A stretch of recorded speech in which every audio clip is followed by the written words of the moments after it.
Heya, Connor from Rowdy Rascals here. I thought I'd show you a quick overview of how I made the dynamic scoreboard for our minigame, Rinky Dink.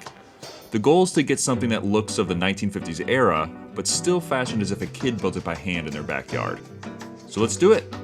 It's always smart to block out your shape first, just to make sure it fits in your scene composition before you get into the more detailed modeling. So I created a simple shape in Blender and brought that into Unreal Engine. And looks good to me. So let's go back into Blender and add a tiny bit more detail. Add a few more subdivisions, insert some holes here for the number cards. I'll use the back of the insert to duplicate a face to use as the display, then separate it out as its own object. Let's add a simple UV job here, center it, and fill to screen without warping the dimensions. Alright, time to make the numbers graphic.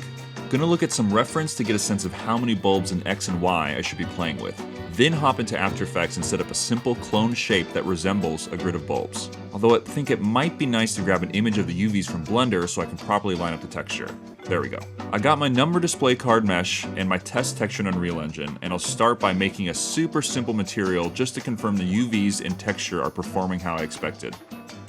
Cool. Alright, let's make a flipbook.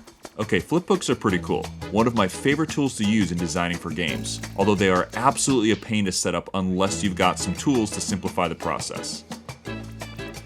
Flipbooks are a texture-based method of bringing curated animations into your game.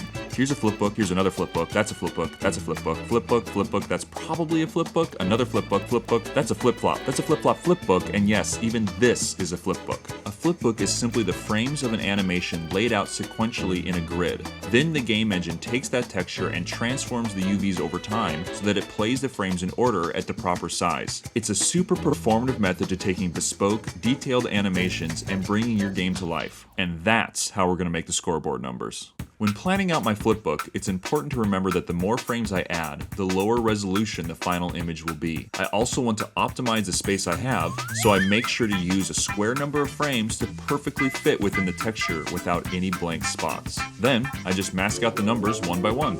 I use Sheeta to easily export the sequence as a flipbook and then bring that into the material I made earlier. Unreal Engine has a great built-in material function called Flipbook, which does all the hard work for you. All I've got to do is tell it how many rows and columns the texture has and give it a method for playing the frames. I'm going to create a variable for the number input and do some math on it so that when I give the material an integer value, it correctly displays the flipbook frame of that number. Next, I'm going to create a blueprint that holds the display mesh, assigns an instance of that material I made, and changes its value based on a variable input. I'm going to create the dynamic material instance on the construction script, but all the logic for modifying that value will exist within a function that I can use both in the construction script as well as the runtime graphs. And let's see how it works.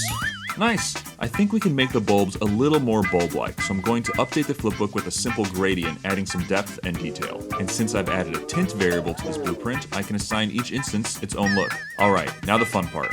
Let's turn this into a final prop. Using the blockout as a guide, I'm going to remodel the scoreboard using loosely assembled pieces of wood. It's important to add some natural variation to the models after they are all set in place, to give it that cartoony, scrapped-together look. Manually injecting some cuts, dinks, donks, and imperfections to random edges really helps to bring the model to life, and gives the substance material presets I built a lot to work with.